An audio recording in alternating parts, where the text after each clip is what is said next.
people right in the beginning when we were talking about virtual reality and we were talking about doing virtual reality at MAMI, a lot of questions were, what is virtual reality? What are we talking about? So let's start with trying to understand virtual reality. Would you give us your definition of virtual reality? And also talk a little bit about when was the first time you experienced it, and when did you know that this was a platform that you really, really wanted to explore? Define virtual reality. Wow. I think the best sort of way is that you're within a story, and you're not just a passive spectator with it, and you're able to be completely immersed in a way that your senses are hacked. And I think a lot of it is this sort of neuroscience, biological feeling of presence that you actually feel like you do right now, that you're right near and you're here. And I think that's how you feel like you are in virtual reality. For me, it was an experience in 2014 of meeting Chris Milk, and someone who I am a close collaborator with and who I also do a lot of projects with as well. And I saw his experience, Beck, Sound and Vision, which was a very simple performance of Beck, the musician, giving this sort of performance. And I just felt completely transformed, and I knew that it was the future, that it would shape human consciousness, that it would change not only cinema, but every other aspect of our life. Raja, sir? Yeah. You want to go? Yeah, I thought I'd share a story. Imagine a flatland. The citizens of the flatland are a square, a circle, a triangle, a hexagon, pentagon. These are the citizenry of the flatland. And suddenly a sphere lands in the midst of these two-dimensional objects, and all the flatland citizens go up to the sphere and ask the sphere where it's coming from, and it says, "I'm coming from up." And the square says, "Oh, I know what you mean. You mean you're coming from here?" And then the sphere says, "No, that's just like my front." And the triangle says, "Oh, you are coming from here." And the sphere says, "No, that's just another side of me." So there is no way for the citizens of the flatland to conceive the notion of what up means. That dimension just does not exist. And the moment you open that dimension up, there is so much there's so much information, there's so much insight, there's so much perspective that can be shared using that dimension that just does not exist in the flatland. And now we have another dimension to really share insight, perspective, using the complete immersive dimensionality that we experience biologically. My personal experience with VR, I've had several of them over, like 20-year span. Being in the tech industry, you go to trade shows, and like VR demos have been around for a long, long time. And I couldn't stand either VR or also 3D, actually, like the 3D glasses and such. 30 seconds was the maximum I could experience them without feeling nauseated, right? So I never was a big fan of either some of the early VR or 3D, for that matter, because they make me sick. So it's really interesting that I was one of the, if you can call it like kind of, un-evangelists or opposite of an evangelist, whatever is the right term for VR and 3D, until I went to Oculus, who was a small startup in Orange County, LA. And they called us and said, "Hey, you really got to check this thing out. That and we think we have figured out how to make it, so that you don't feel sick."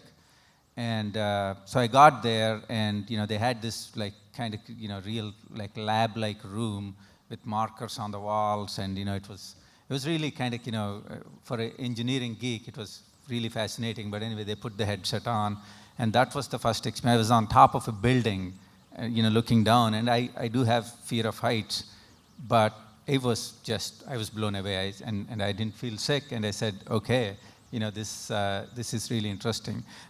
And same, I think, the topic here would be more on entertainment and storytelling, which is, I know we'll get into that stuff. No, but it's really exciting to right. know the other side. As you said, you experienced VR 20 years back, right. And how nauseating it was then, and how it was disorienting at that point. Yeah. Even today, I was talking to a few people who find it disorienting even now, and it's come so far. So where do you stand Where do you think VR stands today? You know, we still feel it's in nascent stages.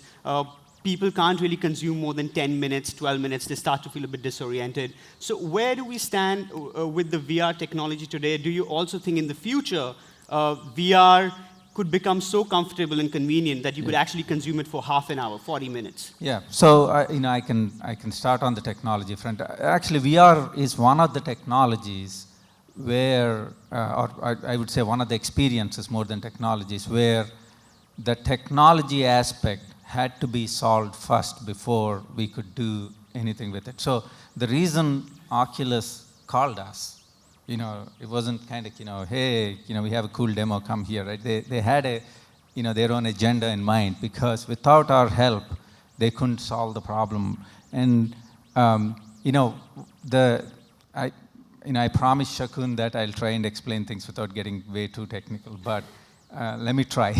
It's basically the way our you know, brain and our sight works is that when we move, when we are, you know, awake and when we move, there is, you know, the light is hitting your eye, and it, you know, eventually there is image that goes to the brain, right? So the photons, light is made up of photons, right?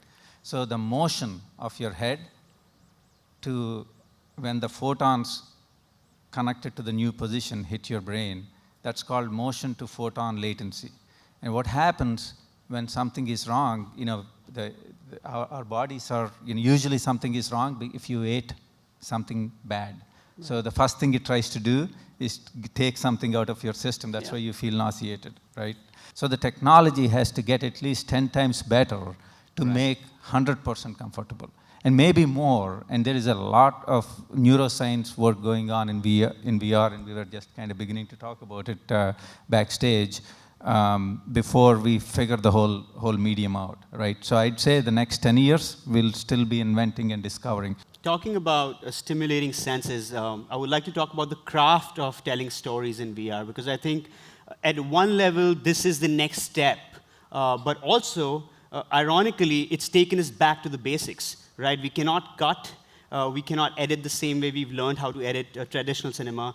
Transitions are tough, camera movement is tough. So we've actually gone back in terms of crafting these stories. Our toolkit has almost gone back to the basics, right? And so talking about that, I would like to ask you both, how do you craft your stories? How do you pace a film when edit is you know, you can't edit it at a fast pace. So what are the tools that you use to pace a story? When I had to take a camera into the refugee camp with Clouds Over Sidra, and it was just myself and a camera person that, you know, learned it very, you know, these are all custom-made rigs at that time, and even now, a lot of it are custom-made rigs.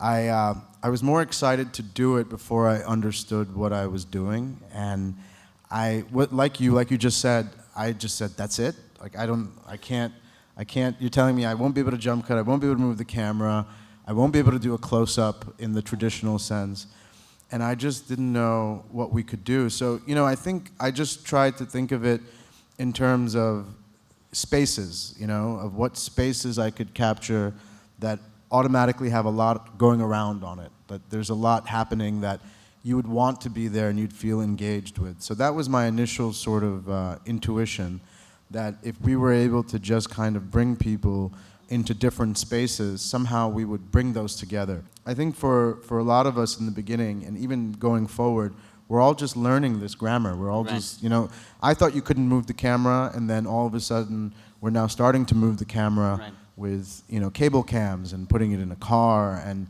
stabilizing it. So we're even starting to use jump cuts in very interesting ways. But again, it's nothing like the old medium. If anything, I think that biases you, and I think it can hold you back. I think you just have to see it in terms of, you know, more like a circle, not a square in a way that way. So cinema inherited the bias of theater. So if you look at the theater of the cinema of the early century, it's all block forms. It's just like tableau forms, and then you had Eisenstein and Pudovkin come around, and then Griffith come around and start kind of cutting and inventing the close-up and the mid-shot and the language and the movement. But one of the things that restricted it in a huge way was the form factor. And that was the early restriction of VR a year ago. But because we're living in times where everything is exponential, it's not likely to take us a century to get to the point where cinema got. We'll get there in a year. Really, we would, as a medium, it would evolve as much as cinema did in just 2 years. The conversation around VR has been around for more than 2 decades. Right. And I'm talking about VR as it exists, not just a fantastic idea of VR, but a very clear academic understanding of how VR will come through. That has been around for some time. So there has been a lot of conversation around what it should do, how it should make people feel, what kind of things that it will have to do. And the idea is to increasingly make the interface unobtrusive and invisible. I think one of the things that you spoke about, which is at one level we are trying to imitate and bring VR closer to the traditional cinema grammar. But on the other hand, I was talking to Mr. Raja Koduri, and he was telling me now we are bringing game engines into VR. So I would like to talk about bringing AI, bringing game engines into virtual reality storytelling, so that the environment will interact with your viewing of it. The technology of game engine, I've said this many times that it's unfortunate that we call this amazing piece of technology game engine, because people think of game engines as like toys or something to make games, but they have become so amazingly powerful. There is no other piece of software in the world that has realistic graphics, amazing multiplayer networking where you can connect with thousands of other people. And now the quality of them have come to a place where they are not only used for games, but you can start telling stories, and particularly telling a 360 story. They are just built for it. They are kind of naturally, built, for that. And so, anyway, I'm a big fan of game engines and what they're going to do, not only for VR, but also for, interesting other forms of storytelling. No, that's interesting, because my next project is actually in Unity, and it's a room scale project, because a lot of what you're going to see upstairs is 360, and which is still very immersive, and you can look around, but I think we're all looking for that kind of holy grail of VR where it feels real and you can walk around, and a live action scene. It is a little bit geeky, but it's incredible that the geeky and the story, all the convergence of VR between storytelling, art, and engineering, and people working in these things. Like, it's incredible, the teams that come together around it. Right. Anand, I'd like to ask you the empathy part, also because the medium is so new that it, of course, impacts you the first few times you watch it. But is it going to last? In 5 years from now, will we still feel as empathetic towards a VR subject? Because you're so used to it. It's like watching the first few films, right? It had a big impact on you, but after a point, you've seen it a million times. You fall asleep if the content is not as exciting. So Exactly. what are your views on that? The point is that that we get trained to either buy into that reality, to either continue to suspend our disbelief, or we create enough layers of information in our mind to respond to it with rejection. And that's exactly that kind of desensitization will happen with any medium. We'll arrive at a point where VR and AR are as real as they get. They are not as real as they get. Raja just explained some of the reasons why. In 5 years, we're going to arrive at a time, and Raja, here's a deadline for you. So in 5 years, we are going to arrive at a point where it's going to be as real as being here. And that's when the role of communicators will become even more important and urgent than it is right now. Because right now, as you said, you can just go into a VR experience and have an amazing experience, and you'll be so moved by that experience because you've not experienced that medium before. And it's very much like the arrival of the train. When the Lumiere brothers screened there is an apocryphal story about, I don't know if it's true, but there is an apocryphal story about the Lumiere brothers having screened the arrival of the train in a Parisian cafe, and everybody ran for their life thinking the train is really going to come in. And that's exactly what you feel when you see Chris Mother's Milk's Evolution, or when you see Faiza Khan's Cost of Coal, you really get transported. When the film that we have produced, you really get transported in these areas, and they really inform your experience in a very deep way, in a very meaningful way. But there is going to be desensitization, and that's when we'll go back to a sharing of insight, sharing of perspective, becoming more urgent, and the tool becoming more and more invisible. Right. Yeah. Raja sir, you've spoken about your dream being creating an Indian Pixar, right? And I think that really fascinates me. I'm a big Pixar fan, and I can't wait for India to have its own Pixar, its own Toy Story. And I'd like to know, how far do you think we are from that? What is slowing us down? And where do you see VR fit into that vision? I'd say, with some of the recent happenings, and particularly what films like Bahubali have done, I don't think we are far from getting to that place where we have an Indian Pixar. The top-notch Telugu film has increased more than 6 times, maybe even 10 times, right? So the plan is working, and we have managed to train a bunch of Indian artists. And Shakun and me were discussing this morning that there is so much art talent here in India, okay? And if we can harness that, and if we remove all the barriers between the creator, which is the guy who has the story, someone like Shakun, and the artist, and make all of the technology, all of the costs, all of the stuff disappear, we can build not just one Indian Pixar. We need probably 10 Indian Pixars with the amount of stories that we have. So so stories are always edited in real life, right? So I think this is a new medium, and I don't think we should apply the same metric as storytelling that we have done, whether it's books, just verbal storytelling, or kind of visual canvas storytelling. Right. It is this new medium. It's fascinating. What do we do with it as creative people, right? Absolutely. It's a really tool the at the end of the day, and it comes back to us to use that tool to tell stories. And I think one of the things that we were all speaking about in the green room is that it's not a competition to traditional cinema. It's just another platform to tell stories. So at no way do we believe that the theaters and the movies will not exist. Have you two had moments shooting with VR where you were like, I wish I wasn't shooting with VR, and you wish that you would just had that one camera to shoot with? I mean, all the time in the early stage when the form factor was extremely prohibitive. Now that amazing work from engineering is helping us make the form factor really small, make the camera. I mean, right now this looks huge, of course, because this is like 4K, probably machine vision cameras there, doing like some serious stuff.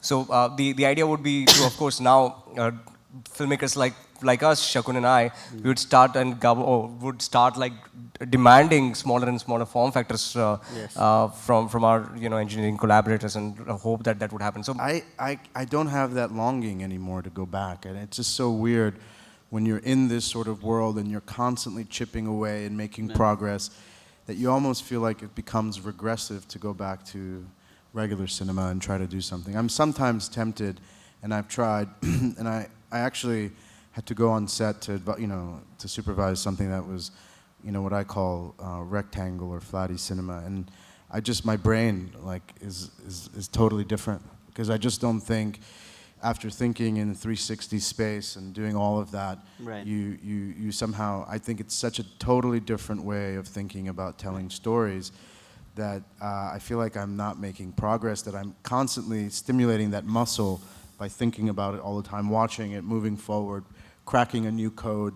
And that's what I'm trying to do, because it's so exciting. It's a totally new medium. Yeah.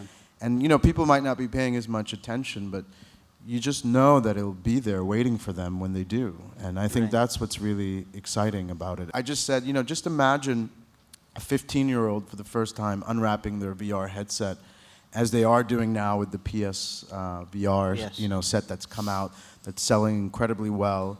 The UN films are on the demo disc, by the way, with the Within app, so we're very happy about that.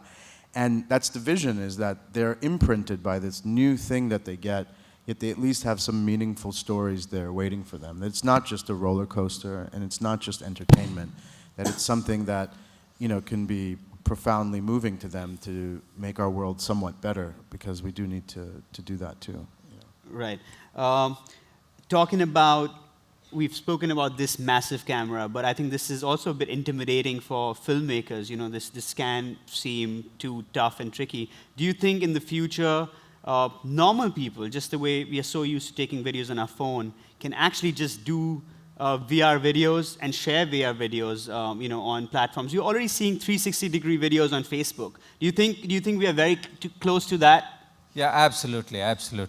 Right. I think just like the delta between everyone is taking pictures and posting, but the filmmaker still has a kind of a big fancy camera with better lighting and all. So the filmmakers or the high end will always use the the best that's available. Talking about AR, AR is augmented reality.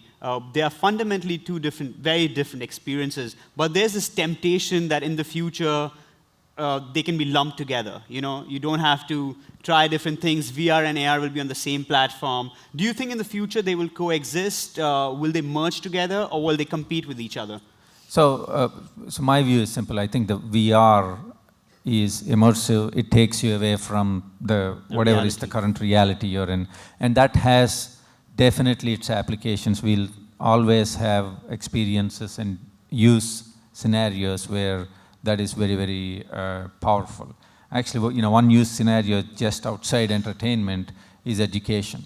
Right. I mean, there is so much work done that shows that removing the external stimuli when you're learning something, actually your ability to retain that information is much, much higher, right? So removing external stimuli is VR for me. AR keeps external stimuli. Like, I'm looking at you, I'm here, and I have augmentation of some digital things that are happening, in midair, right? Yeah. So that's fascinating. That has all kinds of applications in AR. And I think the technologies for both will make tremendous progress. VR, the immersive stuff, like he was saying a second ago, Gabo was saying that we want that to be like the full presence, right? It's like, I'm in a photoreal world that you can't tell the difference between that world and the real world that you're transported to. And that will always be, I think, you have to cut your senses to get to another, other sensory world. And AR will be amazing, because I don't think the days of us looking at the phones like this and walking around, that has to stop. Talking about funding and monetization, I think a lot of storytellers are excited about VR, but I think most of us are not trying it because we do not know how to raise money for VR. We do not know how to show it to the audience. Not everyone has the headsets. Right now, Hollywood studios are using virtual reality as, this exciting new thing, like just the way Bahubali set up 2 pods downstairs, right? It is to give a taste of what VR can do. How do you think, and how do you, Anand and Gabo, how do you raise funding for VR films, and how do you eventually take them to a place where you can get a revenue on that kind of stuff?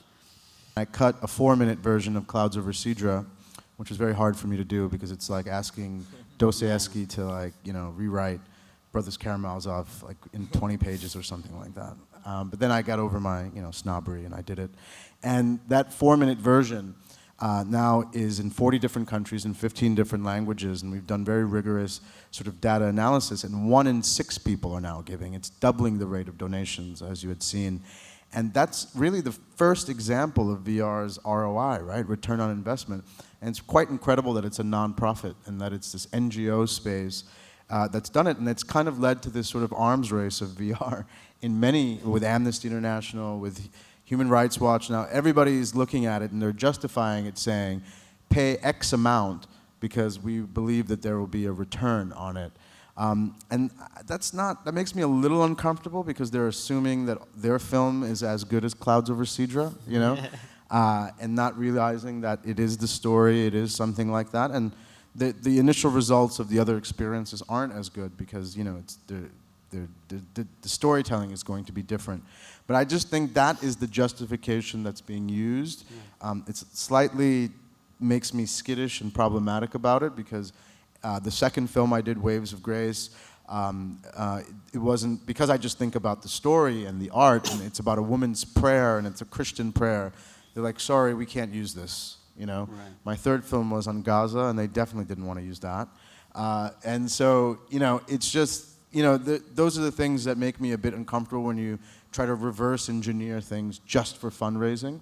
But it is showing some initial good results, and a lot of other people are using it and integrating it, not only with face-to-face fundraisers, but at their galas, where big decisions are being made to understand, to educate the donor. So I think that's some initial ones that we're doing. The bigger hope, of course, is that it turns into an HBO model, and you know, you can actually, and that's why, you know, working with Within is very promising, because, you know, of all the companies, you know, it really has that kind of ambition to be the kind of next HBO where the content is good enough that you would pay for it. And so I think hopefully it can come to that point where it can do that, and we're not just relying on these sort of face-to-face ways. Anand, you've been doing it here in India. How difficult it's been to do that, and what's your strategy behind it? So right now we're just going with it. We're just like investing all we have into it, and we're looking at really a long-term model of using this tool to cause impact, and that there is wealth generation in it in the long term. So I don't see anything that we do as a cash crop situation. I mean, we are not in cash crop business. We not, you know, we don't farm. We are not farming for tobacco. We are farming for a diverse crop, and that's really the philosophy behind what we're doing, to create, to use a tool to create impact, to use a tool to tell really engaging, relevant, urgent stories that need to be told, to bring bring people on the same plane, you know, as the subjects, and have a discourse around everything that's urgent and important to us. So so VR is, it's not an end by itself. It's a means to an end. The tool is a means to an end. The tool is a means to achieve a cultural discourse, to achieve hopefully a cultural revolution in this part of the world. You know, it's one of the tools that will probably contribute to that. And so Cost of Coal, for example, has been very warmly received. Right to Pray premiered at Toronto International Film Festival, is showing here. We have a couple of film festivals lined up, so it's showing around the world now. And I would love for everyone to come and watch the film and tell us about how would you like to you know, engage with it, and how would you like to participate. So I'm not so worried about immediate Returns.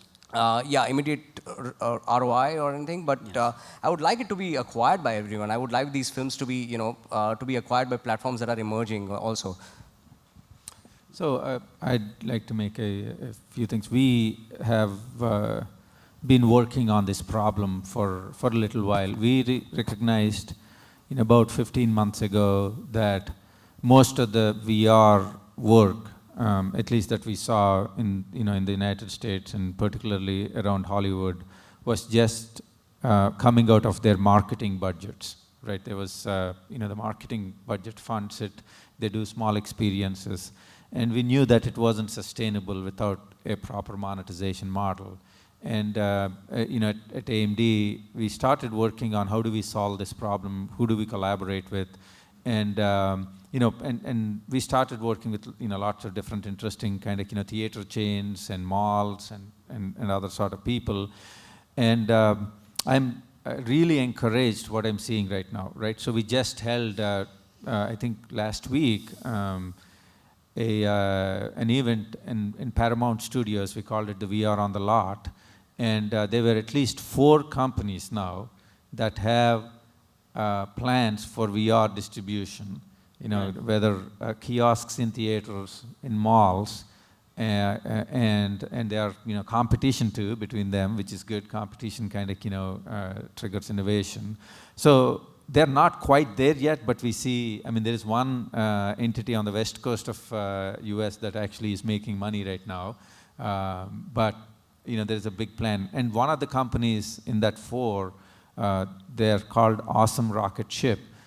We have collaborated with them for the Bahubali experience, and the plan with them, and we are still working through all the logistics, is to have them install their kiosks in many theaters in India and in North America, and there'll be a ticket price attached to it, and have a monetization plan. And of course, any monetization plan can't be just Bahubali, right? What is next? So there got to be a steady stream of experiences, and we have lined up.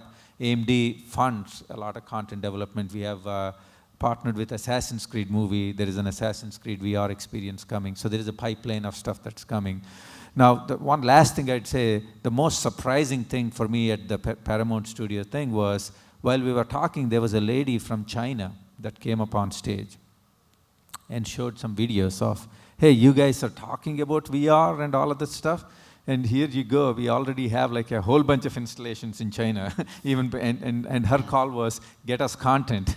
There are installations, there are tickets, there is no content, get us content. Right. Now, there is an example here, and in India context, if I can kind of make a plea, I would say actually, and in China, stuff like this happened. They invest far ahead of the curve, because the government there is very supportive. In fact, they fund these things, and I think India should do the same, right? They shouldn't wait. Well, they're they're banning movies. That's all I can say. In there, right? They should actually put this technology. And the other reason I think this technology, just thinking that it will be on a mobile phone and with everybody's pocket or something, I think that's ways off. It is changing so rapidly that a communal experience, whether it's in, like I said, theaters, malls, or other public places, is a good way to kind of, deploy this technology, keep updating technology and getting people experience with this. And by the way, we find it all the time. People want to get out of the home and do something, right? The social experience is all there. And, as, between all our professions, it's our job to give reasons for people to get out of the home and experience something, nice and cool. Right. Yeah. So anyway, there is I saw progress at the Paramount Studios conference that we held, that 4 companies are trying to compete with each other, and actually IMAX announced their own VR initiative where they'll have kiosks in IMAX theaters as well, and they are also funding content and other stuff. So there is some hope there that there are monetization chains coming for VR. Do you think how can other VR filmmakers reach out to platforms like these?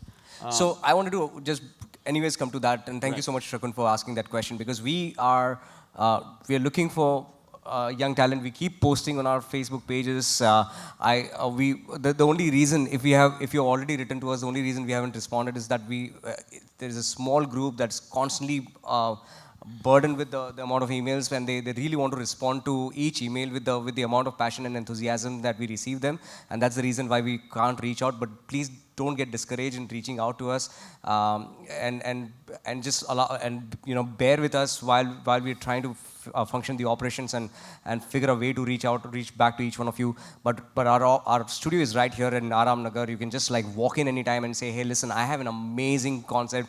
I come from Kashmir, or I come from Andaman, and I want to make a film that I want to tell a story that nobody has seen, and this story has to go out in the world, and we'll produce it. We'll definitely make it happen. So feel free to reach out to us. That's great. Thank you all. Thank you so much for Thank joining you. us. Thank you all. It was absolutely lovely having you guys here. Thank you.